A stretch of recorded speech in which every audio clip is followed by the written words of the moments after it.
When thinking of Christmas time movies, there are the classics. It's a Wonderful Life, Elf, Scrooged, A Miracle on 34th Street. Those might first come to mind. But here at Sci-Fi Wire, our favorite Yuletide film is that paranormal classic, The Exorcist.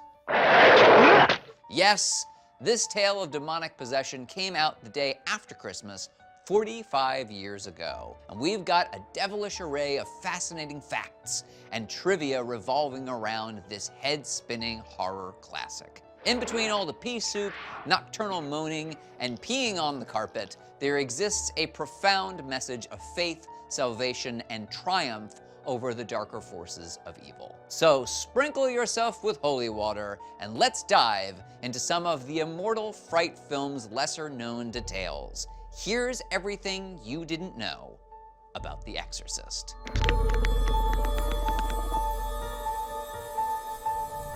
The Exorcist originally entered the world as a 1971 novel by William Peter Blatty, who based his best-selling book on the real-life 1949 case of a 14-year-old boy in Mount Rainier, Maryland, who supposedly was the victim of a severe case of demonitis. Performed by Father E. Albert Hughes and Father William Bowdern, the complex exorcism ritual was only the third such case ever officially approved by the Catholic Church in America. The book quickly took the world by storm, selling over 13 million copies worldwide.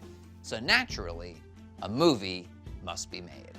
The feature film adaptation was released by Warner Brothers on December 26, 1973, and immediately generated a wicked amount of buzz.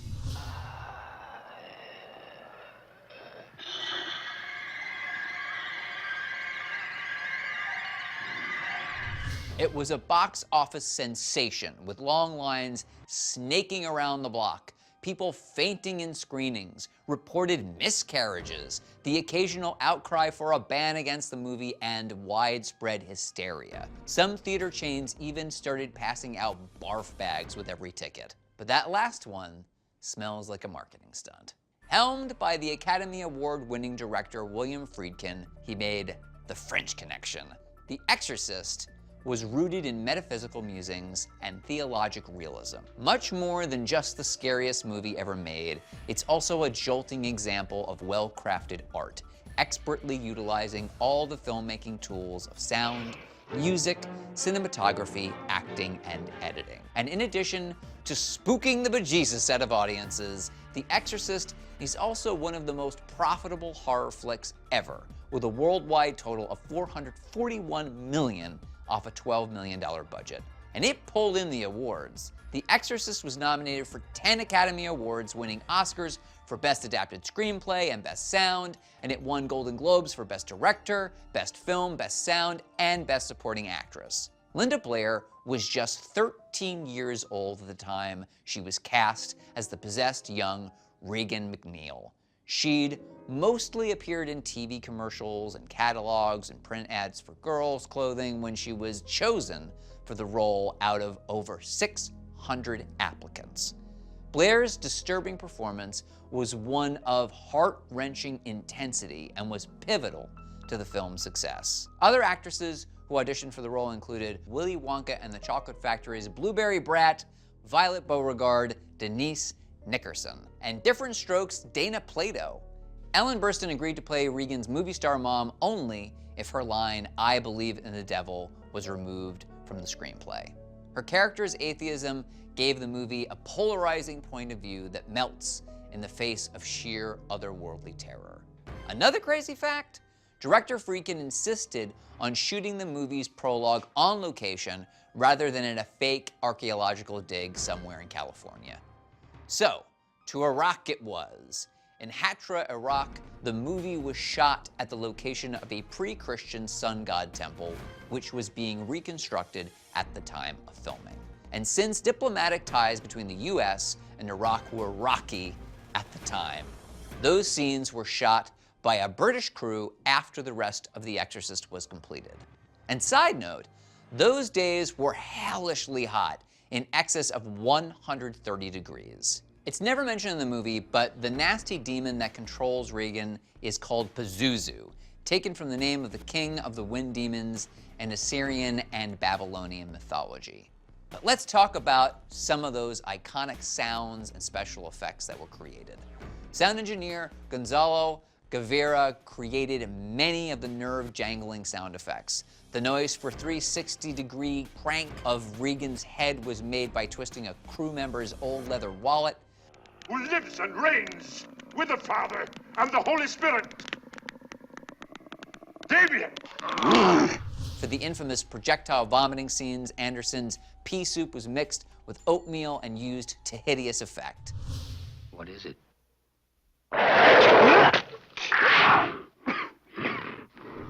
Apparently, the crew also tried Campbell soup, but didn't think it worked as well. But it was tasty. Regan's bedroom was a special refrigerated set that allowed the actor's breath to be visible on film. 4 huge air conditioners ran all night, reducing the temperature to negative 30 degrees.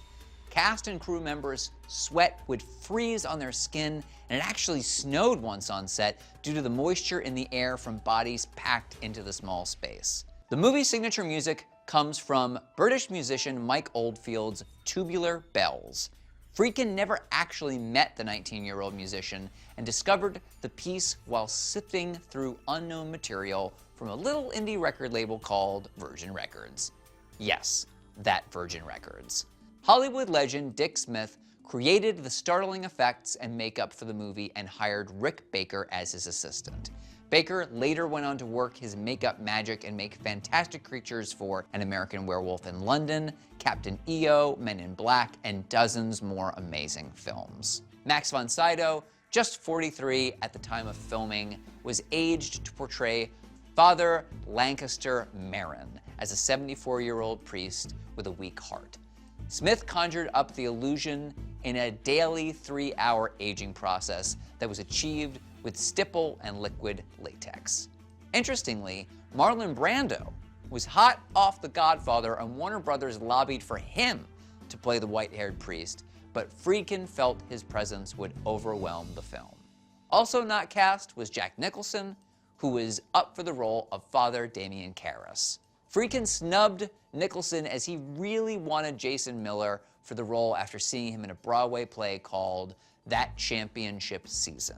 In fact, he wanted Miller so much that he gave the boot to Stacy Keach, who had been offered the role of Karras first. Ouch.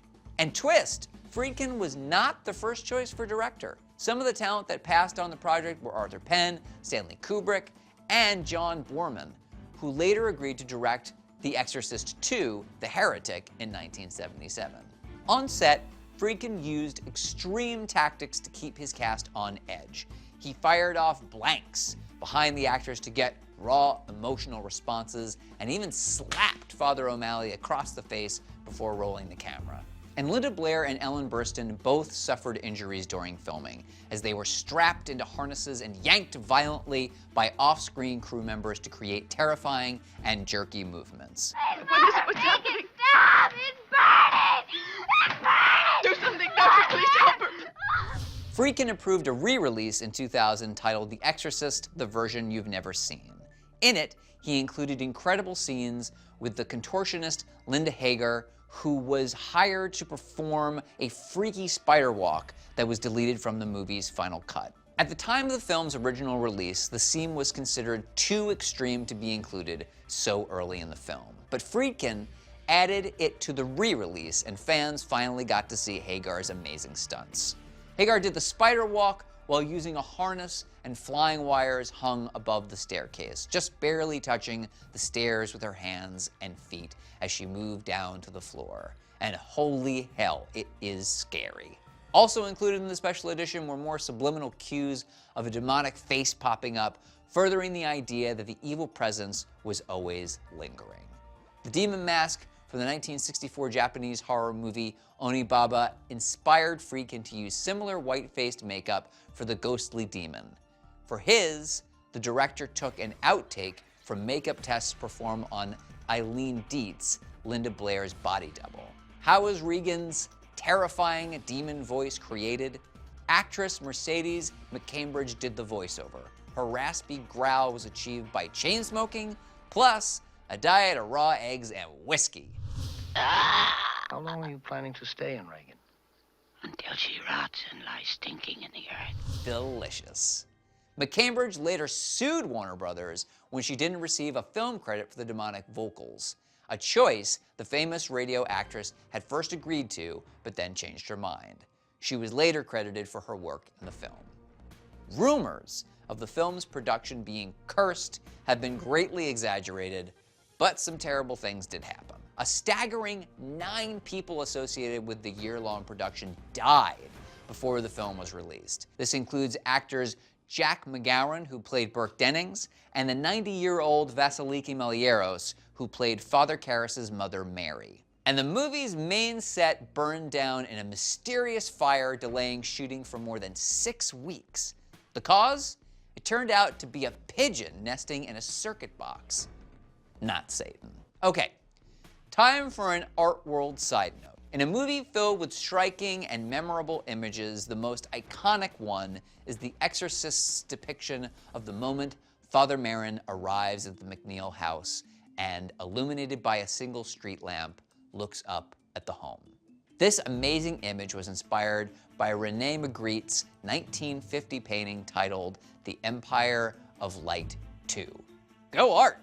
The Exorcist is absolutely unforgettable for so many reasons. And let's be clear, the screenplay won an Academy Award for a horror film. That is pretty rare. The book's author, William Peter Blatty, was a devout Catholic who graduated from the same Georgetown University depicted in the film. He also wrote the adapted screenplay from his own novel and acted as the film's producer.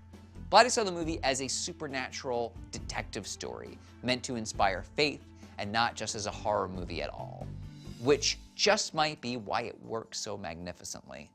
From there, The Exorcist cemented itself as one of the world's greatest horror movies.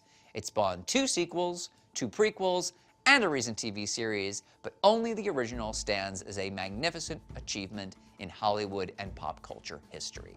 And capitalism bonus, it made a lot of money. Adjusted for inflation, The Exorcist would be the top-grossing R-rated film for all time.